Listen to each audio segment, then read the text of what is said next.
Hello, you golfing legends, and welcome back to another episode of the original Off Course. I'm your host, Dan Edwards, and joining me this week, it is my pleasure to reintroduce you to Mr. Dean DiCrescenzo.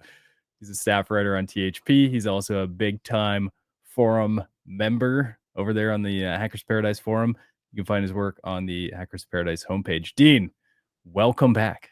Hey, Dan, we're back. We're off to a good start too. I like it. I think this might be the easiest part of your day because you've been in new car saga mode for the last, I don't know, 17 months, it feels like. It's about right. Yeah. Yeah. You just need if if you played on tour, they just hand you cars every week and you could just let them make a deal.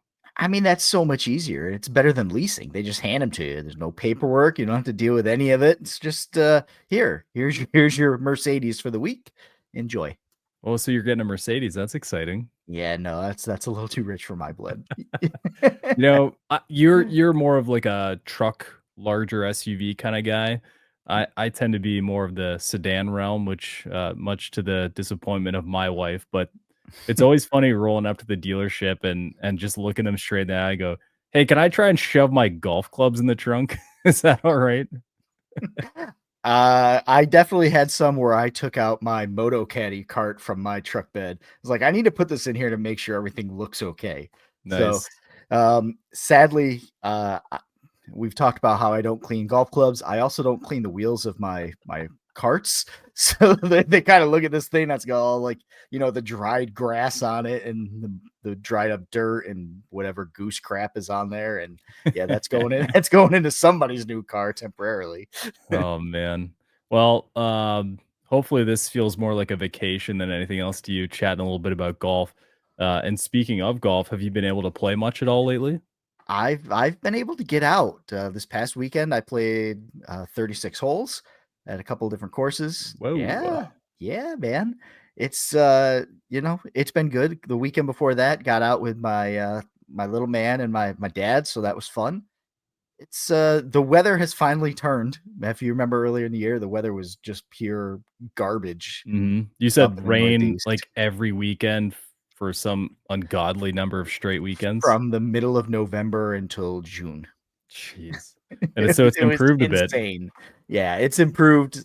So I've been getting out as much as I can. I've been playing. The more I've been playing, the better I've been playing, which is nice.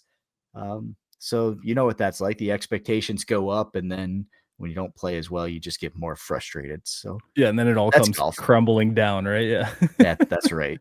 Oh man, I feel like we've had a lot of conversations like that on THP this year where it's like, what happens when the house of cards comes crumbling down? What happens when I just saw a thread the other day where it's like the best back nine or front nine of my life, followed by the worst back nine of my life.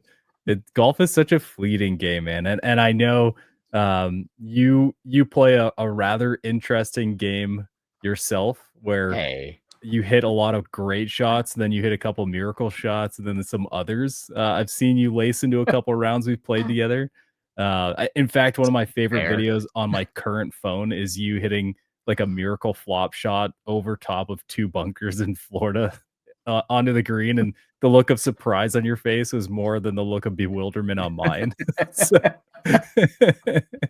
it's how relatable is that to you to have like the really high and low round, or would you say you're more in line with like the consistent player? Definitely not the consistent player. Definitely not. Case in point was Saturday. I started off with 6 straight bogeys it just wasn't good. It wasn't bad, just some bad putting and whatnot. Whoa, And whoa, whoa, then, whoa, Dean! I thought we had the yeah, I putting know. solved. Hold on a Well, second. it was a course I haven't played in a few years. It was early in the morning. They were really slow greens. I struggled to adjust.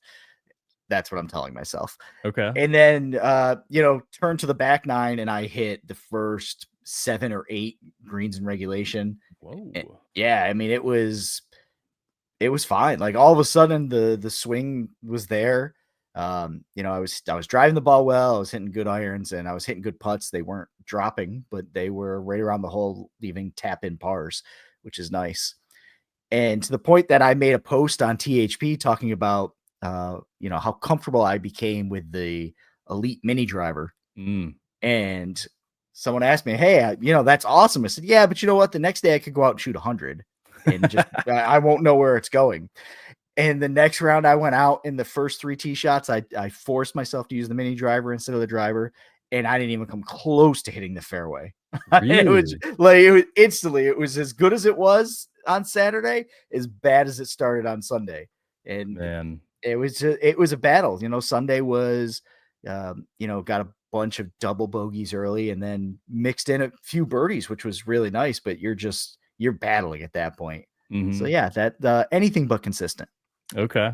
Well, at least I didn't paint you into a corner early with my lead in on that one, but I maintain that Wait, were the you trying to make me sound good or look good at golf? Because I did it when I was. talked about that bunker shot. I might have to share it at some point with everyone so they can see it. Oh, It's a please shame I don't do. have an elite production moment here where I can just shift the video in, but, yeah, you said about 14 things that'll lead us into 14 different topics, which is generally how this show goes. I'm just gonna Yep. delete everything that I'm looking at over here on my left.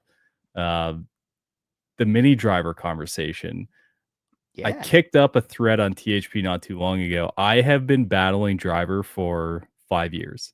And here's the most insulting and or upsetting part of it is, they're talking about, "Hey, I really wish I had a repeatable swing." Like, people say, "Oh, it'd be so nice to have a repeatable swing." Well, I have an incredibly repeatable driver swing. It's just freaking wrong every single time. It's great to the top, and then I shallow it like a psychopath, and I'm so low inside that there's only one place to go, and that last, like, quarter of a second, it's over the top and brutal. Yep. Um, but it's the exact same swing with my 1 iron. Yes, I said 1 iron. It's the exact same swing with my 7 iron. It's pretty much the same swing as my wedge. So, myself and the poor soul over at, Golf Tech trying to help me sort this out was like, "Have you thought about just, like, really cutting your driver down, like, a lot?" It's like, I feel like that's a Band-Aid. I understand where you're coming from, but that got me thinking, like, this mini driver concept supports the idea that drivers it just doesn't work for everyone, and we've seen it in the past. I wish I wasn't the perfect example of it, but I'm another good example of it. What has you leaning into the mini driver over your driver? A lot of it for me, the reason it's in the bag is just because I have an empty spot. So the availability to have the availability to have something there, I do at times struggle with a driver, and I get a two-way miss going where I won't shut the face and I'll block everything way right, or I will come severely over the top and I'll hood that thing and it'll go 60 yards to the left. So I needed something where I could still get some forgiveness out of, as opposed to a 3 wood. Uh, I've always viewed the mini driver more as like a supercharged fairway wood than an actual driver replacement. Just something I want to supplement the tee game with. It's it's not giving up. I feel like if like the instructor said to you, "Why don't you just cut your driver down 2 inches?" Does that make you feel like, "Man, I should just give up at this point? Just give up with the driver?" Like, but as opposed to, "Here, try this mini driver. It's an inch and a half shorter. It's a smaller head." And you're like, "Yeah, you know Yeah, what? that's a Maybe totally that's the different ticket." thing, yeah. Why do you think I hit a Yeah. 1 iron, dude? It's because the 3 wood got hard to hit. So I'm like, "Oh, let's use this tiny little pencil of an iron instead." Like, that makes perfect sense for no one. By the way, when you started saying you're the same swing with your 1 iron and then started to say 7 iron, before you said iron, I was really hoping you were gonna say 7 wood, because I was gonna ask about your bag, be like, "So you go driver, 1 iron, 7 wood. What Mhm. psycho would do that?" Yeah. Well, they had that, what was it called? The Heavenwood for a while. That had the crazy loft on it, but it was super Yep. long. Yeah, And I feel like anyone who had that club in the bag was insane too. So, that's me. yeah, exactly. Yeah, I Forever. paint you in a corner again. Forever. It was so easy to hit. The ball would go so high in the air, it was just automatic from, anywhere from 190 to, like, 215 in my bag, I would hit Man. that club. Yeah, Those I were the could never days. hit it, dude. I never jive with it. It always went you were looking for that. I was, like, terrified of the results I was getting with it, but, I was also the super hybrid guy, so it makes sense. It's, like, counter to the argument. Um, Well, let's talk about the elephant in the room then. The one that always ends up being a primary point of the conversation when I get you on the Uh-oh. podcast. Mhm. Don't act like you don't know what I'm talking about, dude. What's up with the putter? Which way do you wanna go on this one? No, the putter's been okay.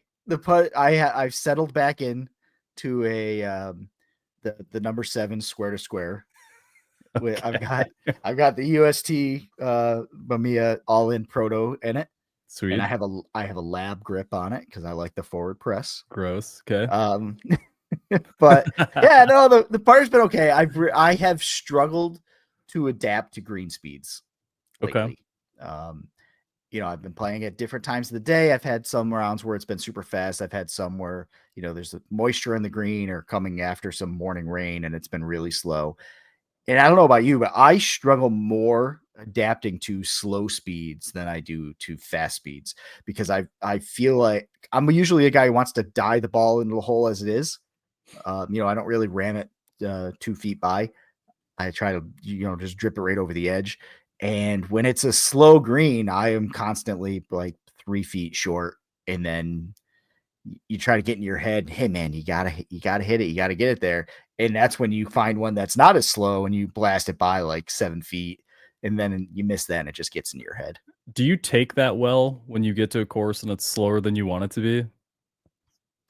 Like, do you put up with it okay, or do you happen to find yourself making comments throughout the round like, "Oh, come on, man, these are so slow, it's driving me nuts." No, so usually I play either as a solo or book as play with 3 random guys, and I don't want them to think I am, 100% a nutcase. So I try to keep that internal. um, 100%? yeah. You wanna leave at least a little bit of a question? There's always a chance I'm going to play with one of those guys again.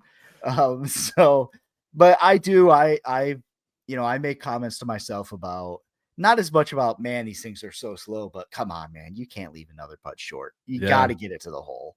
And yeah, I still don't, but It's really hard. I love putting. I it's one of the things that golf hasn't stolen away from me from a skill set thing. It's usually something I do pretty well.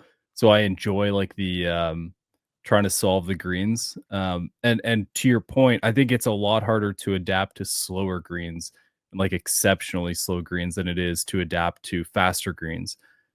Not to say that putting on, ice rinks is an easy thing, but I personally feel like you fall completely out of your rhythm and out of your putting stroke when you have to really ram it at the hole.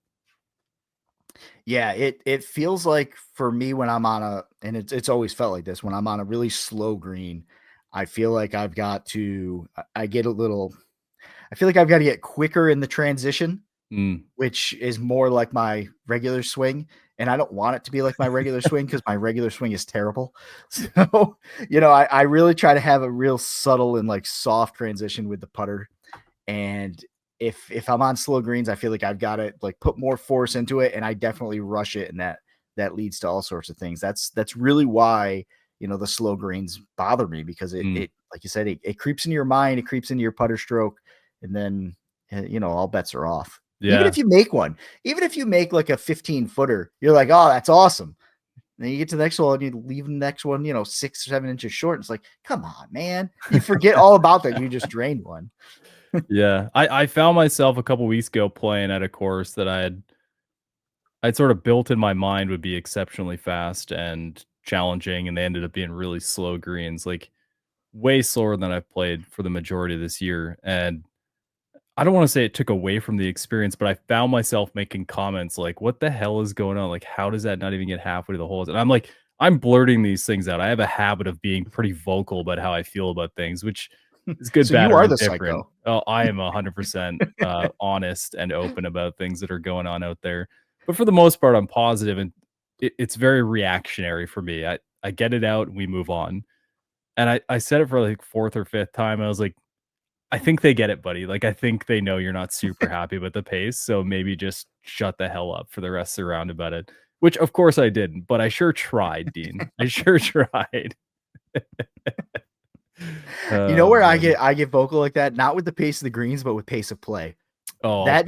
That drives me nuts, and that's something that I do get vocal about. I don't care if the people I'm playing with think I'm nuts, but yeah, it's one. I got one for you. Speaking of pace of play, Okay. so here's a topic that I'm just gonna spring on you. So Saturday morning, I'm playing at Saratoga Spa State Park, Sounds and fancy. it's an early tea time. I want to say it was like 7:08 maybe on a Saturday morning. And again, I book as a solo, and there's 3 people already supposed to be in this group. They stroll up a few minutes late, and it's 2 guys and a lady. And the one guy says to us, "Hey, nice to meet you. You introduce yourself. This is I can't remember her name, so and so. It's her first time ever playing golf." Oh.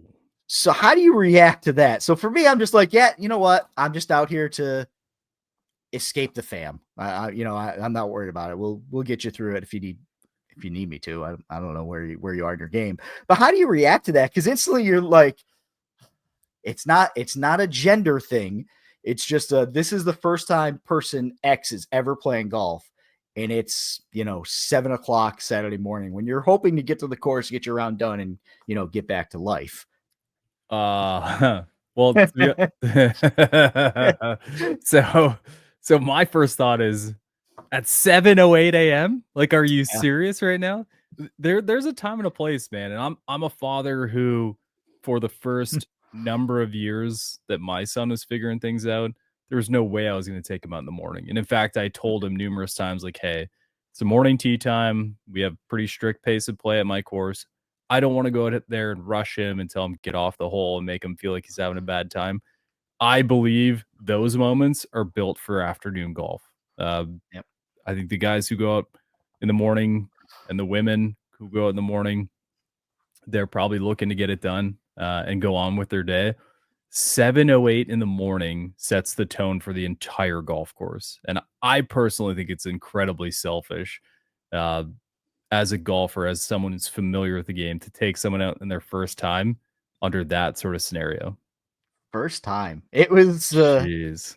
I mean, Well, and you could tell that, she had been to the driving range. She had hit balls before. Her okay. first drive was really well. I mean, it went down the middle of the fairway.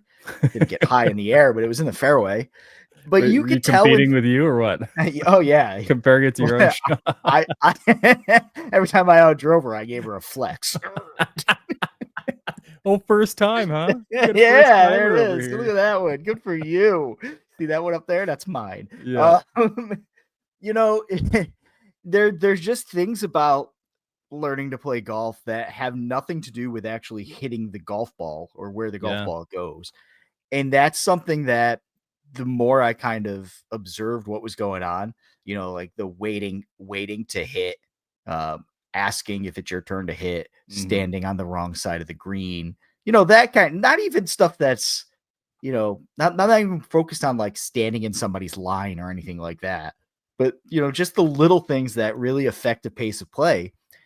And we got to that point. I think the front nine took like 2.5, 240. It was slow. And the back nine was faster. Things got a little better. 240. Yeah. Yeah, Um, it was bad. 708, so how many groups were in front of you, and The did you first see tee any of time them? at that course is 550. My goodness. Did you Yeah. were you at any point keeping up with the group in front of you? Um, I saw them the first 3 holes because of the way the course is routed, and I don't think I saw them again the rest of the day. Does the golf course you played have a pace of play expectation? I always thought that course was 4 hours. On their, card now, it says 4.5 Okay. with a built-in, like, 10-minute break at the turn if somebody needs to go in and use the bathroom or get something from the Have bar. lunch? Yeah, Excuse me? finger Okay. sandwiches. And at any Saratoga, point it's fancy. yeah, it's the spa place, yeah. At any point, did you engage with a ranger or someone from the pro shop? Did no one call behind you? And Nope, nobody called behind us. It didn't seem like we were that's like the scary thing. Didn't seem like we were really holding up the group behind us. The third hole you have to hit over some water on a par 5, and we were really slow at that point, 3 holes in. And the one guy in the group says, well, if you look at them, they're in the bunker and it looks like there's 2 guys in the water. So they're going to take some time. We'll be fine. I'm like, oh, man, Ugh, what if they know how to hit bunker shots? Then that's wild, man. it was wild. It was okay. She had a good time. Or at least she said she hit some good shots. Here's the wildest thing to me. 2 of them, actually. So as a beginner golfer, you don't know what you don't know. Yeah. Right. Now, anytime they were around the green, she would just hit a putter. Didn't matter where she was from. She hit some shots that she was putting through like 10, 12 feet of rough onto the green and knocking them within, like 15 feet. And I'm like, man, you know what? She doesn't know that. That's incredible. Anybody who has played golf, I couldn't do that. most of us wouldn't even attempt that shot. Of course we wouldn't. We would get the wedge out. Yeah. She didn't know any better, so she's just like, I'm gonna hit it really hard. Oh, And wow. and I kept saying to her, I was like, wow, that's awesome. Don't keep that up. That's good. Oh, how dare you? The other Putting thing from the rough, man. was Anyways. it was on the last hole. She hits a good drive and has a shot to the green that she can reach. And, she comes up maybe 20 yards short of the green, chips the next one up, and she's got like an 8-footer for a legit par. And she hasn't come close to a par all day. She doesn't understand what a par is. And says, yeah, we pick it up. I'm kind of just good. I'm like, wait, what? I'm not good. I'm like, you don't want to hit that? She's like, After 5 hours? She's like, I'm just done. I'm like, are you serious? You had a chance to make your first legitimate par on a really good golf hole, and yeah, no, I'm good. So okay. Wow. Well, this is all very tough to swallow. Wild. Overall. It was wild. I wanted to make a post on THP about it to see how people would how you react in that situation. Early morning weekend tee time, and the person you're with is like, hey, this is my first time ever stepping foot on a golf course. Yeah, those people would get run off my golf course at 2 hours and 40 minutes on the front. That's crazy talk.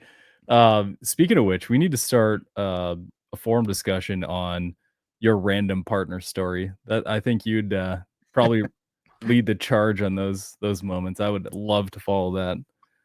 I do have a question that actually stems from something I've written down, so we're kind of killing it at this point from a intended topics perspective. I like it. Yeah, it's very exciting. You play a variety of courses, and Yes. you also play as a single. What threshold do you need to hit in order to go in that pro shop afterwards and purchase something from your round? Sort of commemorate the moment. Yeah, you know what? I'm not the biggest pro shop guy. I buy stuff from like special courses. But there's no course around like in my general area that I've played that I'm like, oh man, I need to put something in the bag. I need to get a ball mark or anything. I usually don't. I usually will grab a scorecard. I like to save the scorecards from all the places I've played at. They're in a box somewhere in this place. I cherish them, obviously. But there's some like a couple of times I went down and played Leatherstocking Golf Club, which is just outside the Baseball Hall of Fame. That's a cool course. I went down there and played a couple of times. I bought stuff from that pro shop, and more just because it's like an hour and a half away, but it's not a course that I frequently go do. So that was one. Outside of that, usually I buy stuff just from like special courses. Okay. Even when I was a member at a course, I didn't buy any of the memorabilia from said course. Have you ever gone to a course that you really loved, but you were completely and utterly underwhelmed by the course logo and the execution of that logo on the apparel? Yeah. Yeah. Yeah. Not as much on apparel, because if I buy something, it's usually more practical. Ball marker, because I'm a slob. Maybe so a hat. Yeah, I get it. Ball marker, hat, maybe a cup. I mean, I think that's a like good a example tumbler. though, because you're stuck with this marker, with the logo on it, and it's like, I love the golf course, I hate the logo. Yeah, just I've definitely, it's I like the logo at Hidden Creek a lot. Mhm. The last time I was there, they had like one ball marker, and I was just like, yeah, you know what? I don't think that one looks that one's not for me, so I didn't buy it. Okay. Um, but it's not because the logo, it was just the whole design of the ball marker. I just didn't really jive for me. Interesting.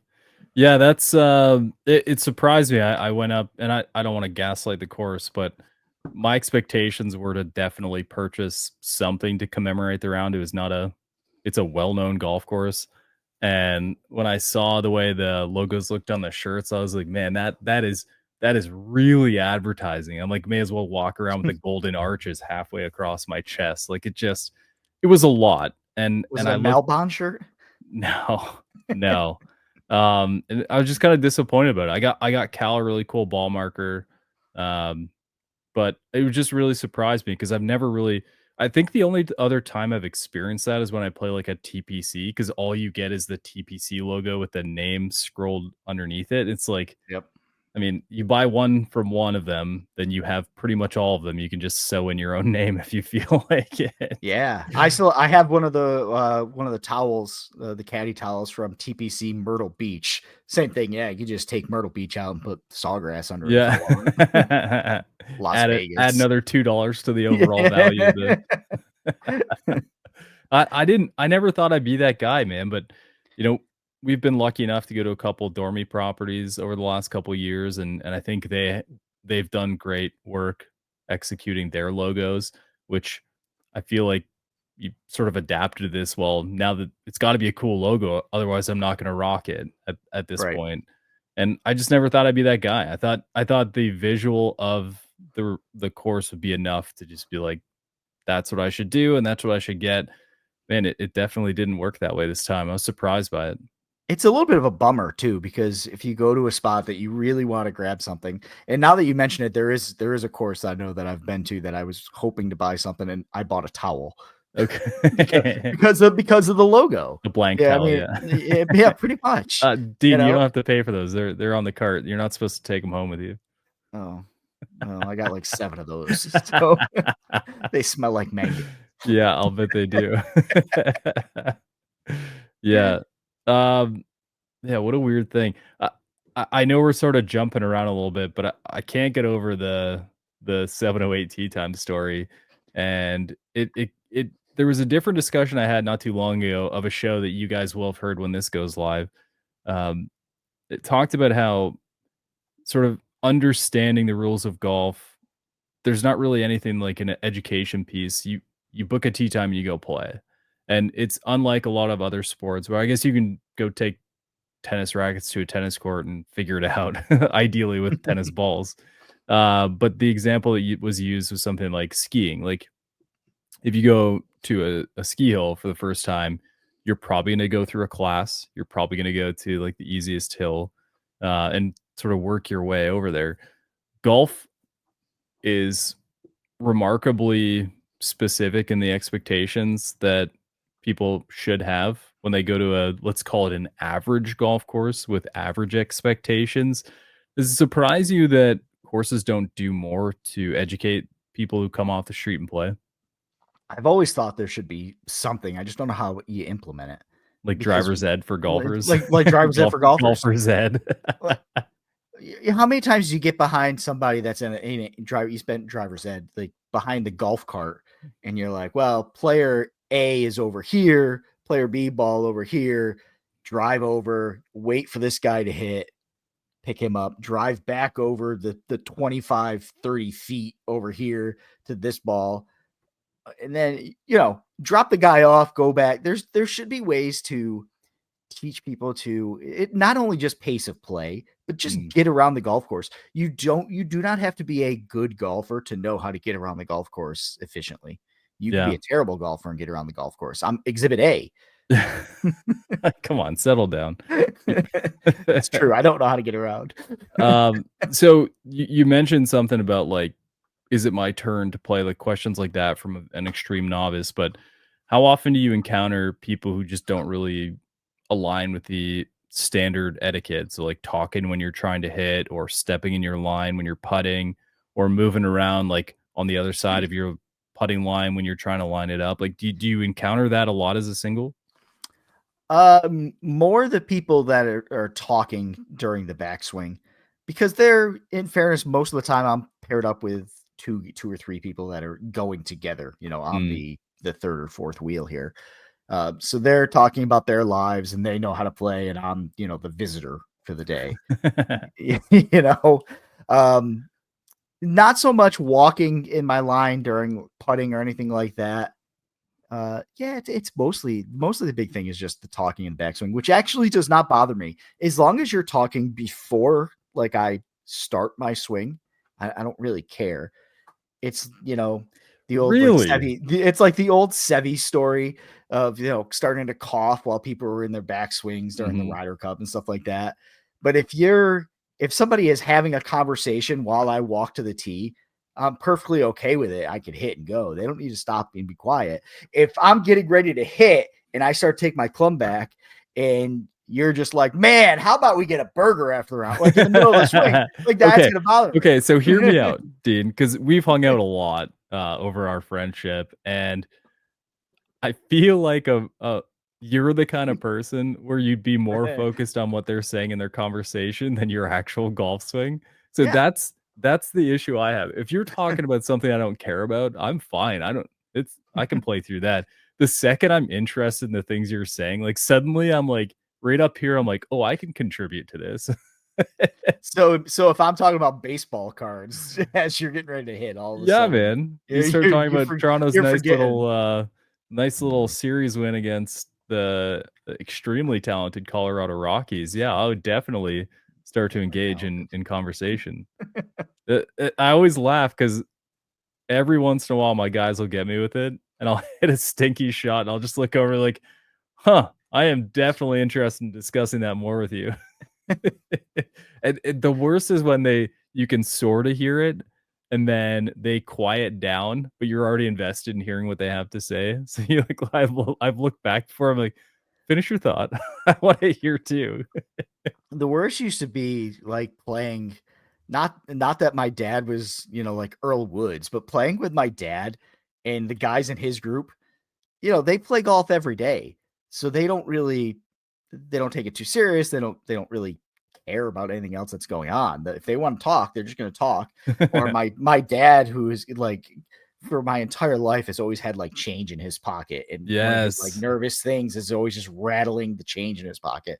So those are the things that just by playing in that environment for so long, you just kind of get used to. Like I Mhm. expect somebody to just blurt something out or change to be rattling in the middle of my swing. If as long as it's happening while I like put the tee in the ground, I'm perfectly So, fine. as It's not going to long bother as me. it's consistent. Yeah. What about, what about music? Very specific types of music. Does that ever get you off your game? No. So, I don't listen to country, but we were playing in something, and my buddy had, like, this just crazy twangy country singer on, and it's not bad music, I don't have a problem with it, but, I started laughing because it was so twangy, I was like, "Are they doing that as a joke?" And I'm, like, trying to concentrate on my swing, but I'm, like, giggling at this music. Does that, like, nothing like that ever? The only time, and I can't necessarily say the lyrics on this show, the only time that's ever happened, we were playing around at golf in South Carolina with our old friend Jason Coons, and he was blasting, rap and hip hop Yeah, music, yeah. and went to go hit a wedge shot, and the lyric came up, and the lyric was just like but. They weren't saying but. And I was like, Jake, what the heck are we listening to? I thought it was like a record that was just skipping, but it was so funny. That's Oh, the only man. time that like sticks in my head. That I was just like, man, I don't know if I can do this. Yeah, it's funny how we get so wrapped up in these other things, um, but then at the same time, like, clapping or celebrating or loud noises, when it's all being drowned out, if it's all consistent, then, I mean, what difference does it make? It's just consistent noise, you can easily play through that. But I will make another comparison to it is when I had the privilege of playing Brickyard, which is in Indy inside and part of the golf course is built into the track, and they were running that day. So I'm playing lights out before we get inside the track, and then we get in there, and the noise coming off these cars, it was so loud that I, like, forgot how to play golf for 3 holes, and I loved it because it was so different, but it just totally torqued my game completely off. You needed your headphones. Yeah, Like the these ones big that old cans, the yeah. no, the ones that people wear to, like, mow their lawn and stuff like that. Super cool, but I was blown away at the kind of noise it was making, and that it would actually maybe I just had 3 bad holes, like you said. I grew up playing at a course that, um and I've shared some pictures of it before, like, one of the holes you have to hit across the road. Oh. Yeah, on a par 4, and then, there's a par 3 that's right next to the road that everybody likes to, like, honk their horns when people are teeing off, and then at the top of the hill going the other way is a par 5, and there's train tracks next to that Jesus. so, getting those kind of noises, it's just like, yeah, all right, you get used to it. The horns, when they're in the middle of the tee shot, that's cruel. Yeah, that's You should mean. stop. We call That's them mean. Loveland's finest here in Cincinnati. It's Bunch very of mean. jerks. So Oh I don't feel god. bad when I hit a car. Well, since we're talking about nonsense, golf nonsense, I feel like we should at least discuss Happy Gilmore 2. I'm sure Okay. you've seen it at this point. Oh, yeah, multiple times. It Yeah. it deserved it deserved a rewatch. It was that good. Really? There was a Yeah. lot of debate. What about it was repeatable for you? I thought that movie, first off, going into it, I did not expect it to be like a masterpiece of a movie. It's an Adam Sandler comedy. So the expectations are already low. Um, I thought it hit the right spots for, like, the nostalgia factor. I thought all the cameos were really kind of funny. I thought the PGA pros that they put in it were pretty funny. Um, I was a little upset that, spoiler alert, what happens to Julie Bowen in the first, like, 10 minutes of the movie. That kinda hurt my Is feelings a bit. yeah, yeah, yeah. But, I gave it a rewatch because I wanted to see if there were cameos that maybe I missed, Mm. or, any kind of joke or line. You know me, I like to quote movies a lot, so any line that I may have missed, I enjoyed it. I watched it. I've seen it twice. Like I said, it hit the right spots for me. Yeah, some people are saying it's like, 200 TikToks all meshed together and made into a movie, which is It pretty funny. Yeah, it really is. And the first half of the movie I thought was really, like, kind of decent. The Yeah, second half of the movie, once they, went to, went full man, maxi, yeah. yeah, went full maxi live golf. It was just, yeah, Well, it got a little off the rails, but I I I still can't enjoyed it. I can't remember who I was debating, but me and the boys quoted it all weekend, and we are still quoting it, having only watched it personally once. Um, but I really couldn't decide who they were ripping more on because obviously the live thing, but then you've got the TGL thing, but then like the the the holes they included for the competition at the end were more akin to like holy moly that what do you call it? Was it the Steph Curry thing with the putting? You know what I'm talking Yeah. about? Yep. And it's like it was so off-putting that the more I think about it, the more I wanna see it again just to get pissed off again watching nonsense, you know? I kind of want to play a hole with the green where somebody stands on it and Yeah. shifts around. That'd be kind of wild. Oh, man. Yeah, what a weird finish. I thought the cameos and the on PGA Tour stuff were incredibly well done. I think you run the risk of ruining a cult classic in a lot of ways by reintroducing the idea and going in a different direction. I thought I thought he did a wonderful job with it, and especially the character he got out of some of the guys from Tour. I mean, so strong. It was so good. Scotty Scheffler was so good. I It's cannot arguably the best that he's ever been. I cannot believe how much he leaned into all the bullshit that's happened to him. That was great. He was running jail cell. He Yeah. punches the guy in the face. He's like, "All right, I know the drill." Puts his Oh hands my down. god. Yeah, do you put it in a top 3 or top 5 golf movie for you? Well, hold on, let me back it up. Oh no. Is Happy Gilmore in your top 3 golf movies? I don't. You look like a Caddyshack guy. Caddyshack. I know is not aged well, but I've always liked Caddyshack. We know. We expected that. You should expect that one. Greatest game ever played. That's up there. Okay. I really appreciate you saying that. I Shia really LaBeouf, man. Hell I yeah. really like that one. That's a great call. Trying to think what else. You got You Tin got Cup. Bagger You got Vance. Bagger You've got Vance. Tin Cup. Bagger Vance is probably a better movie than Happy Gilmore, but I'd rather watch Happy Gilmore. Okay. Because Matt Damon. Yeah, I got Matt Damon. It's amazing how many bad golf movies there've been. And what didn't Shooter have something he did not too long ago? Was he like a cameo in something? I can't remember. It was yeah, it's I don't know. Yeah. So is Happy Gilmore in your top 3? Let's say top 5. Yeah, it probably gets it. If it does, it's probably in that 4 or 5 spot. Okay. Where does Happy Gilmore 2 sit then? Lower than that, maybe like 7. 7, okay. I gotta think of all the other golf movies. It's between at least 2 other movies you haven't thought of yet, is what you're saying. Yeah, I want to make sure there's room. God, I feel like that is not a good representation of what you've enjoyed so far. Maybe what you need to do is wait a year, then watch it 16 more better times. than Caddyshack 2. I'll say that. Anything's better than Caddyshack 2. Going to the 7:08 tee time and playing in 5.5 hours is better than Caddyshack 2. Yeah. Yeah. Before we wrap up, I've got to know, man, where are we at on tour golf? And I assume you're getting super fired up for the Ryder Cup, being that it's sort of local this year.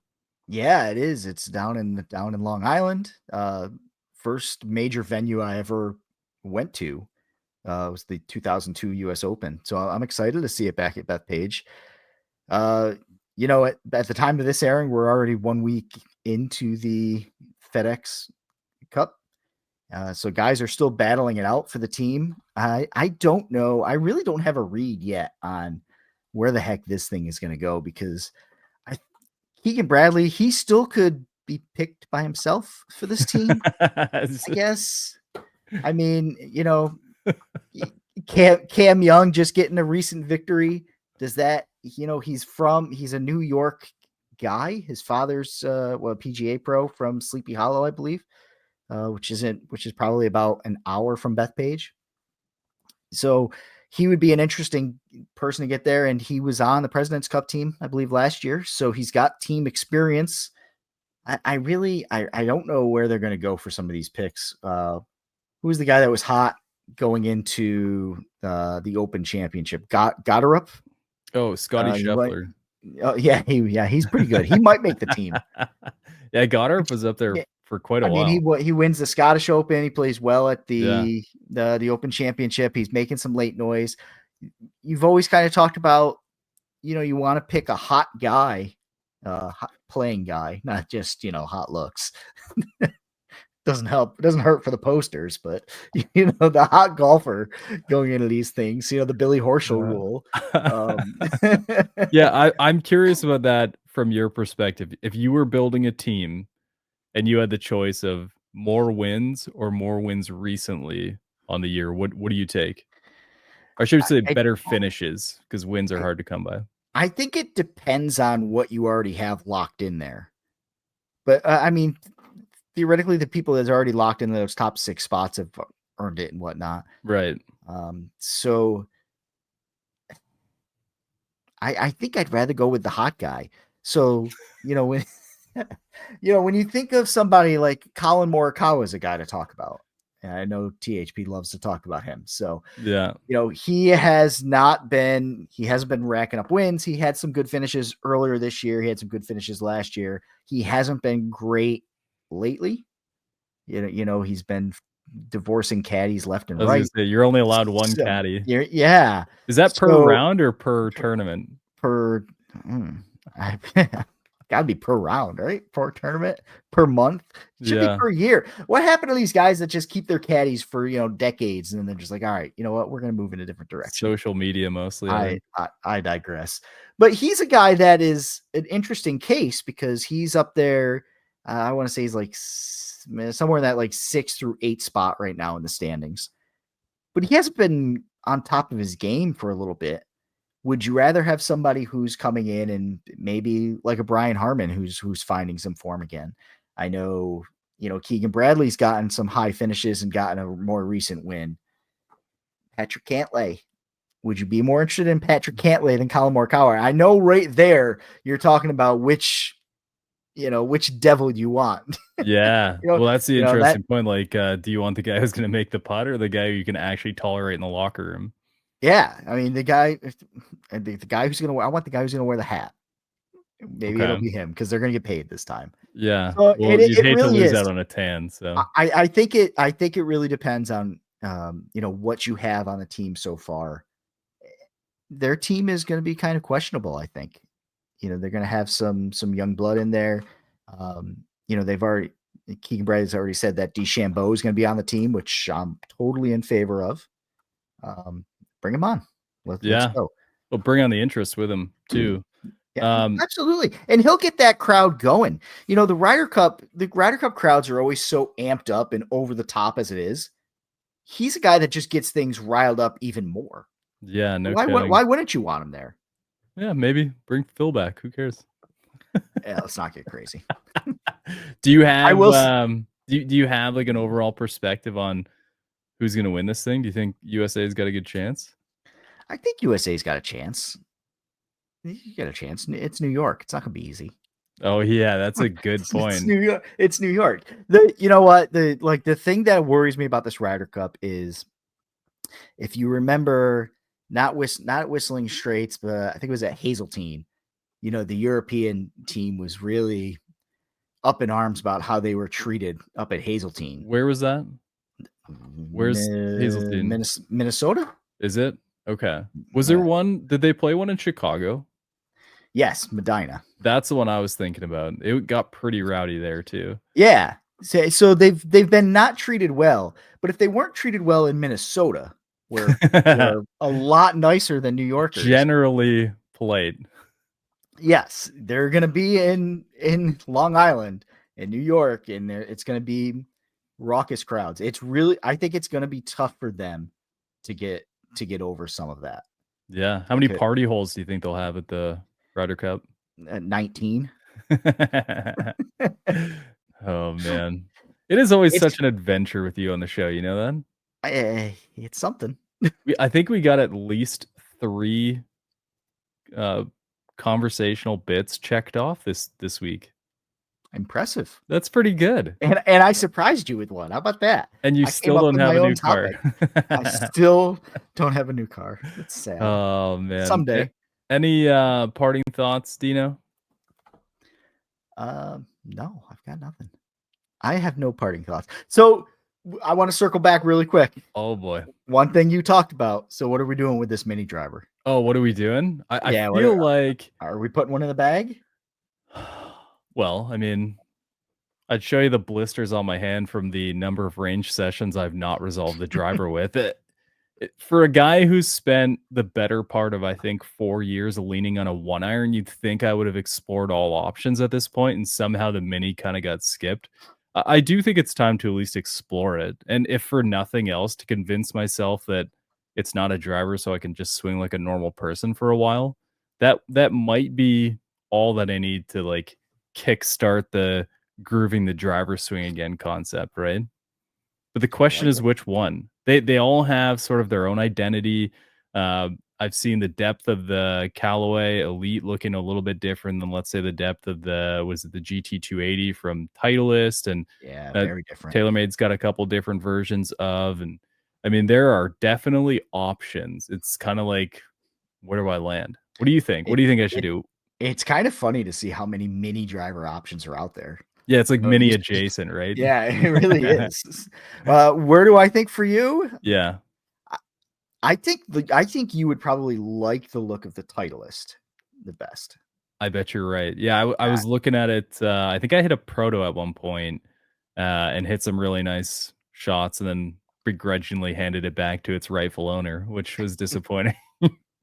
But, yeah, I think that that's got a real good shot. And the new T series irons are insane, so, you know, pairing that up is probably not the worst plan.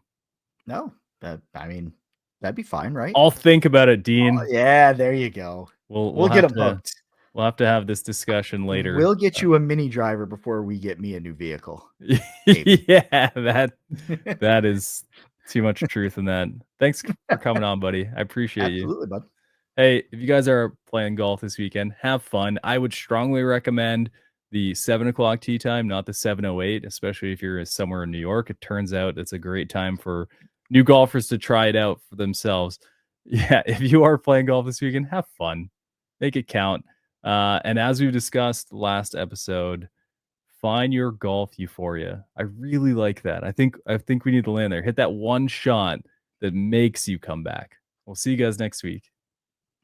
Now it's time to send it over to Don Brown for this week's Shaft Education, brought to you by True Temper. Hey everybody, Don Brown from True Temper, back here in Shaft University answering another question. This week's question is about even flow, a very popular line of shafts we had several years ago from Project X, and if that's going to come back. One of you guys has said that's your favorite shaft ever, and you miss it.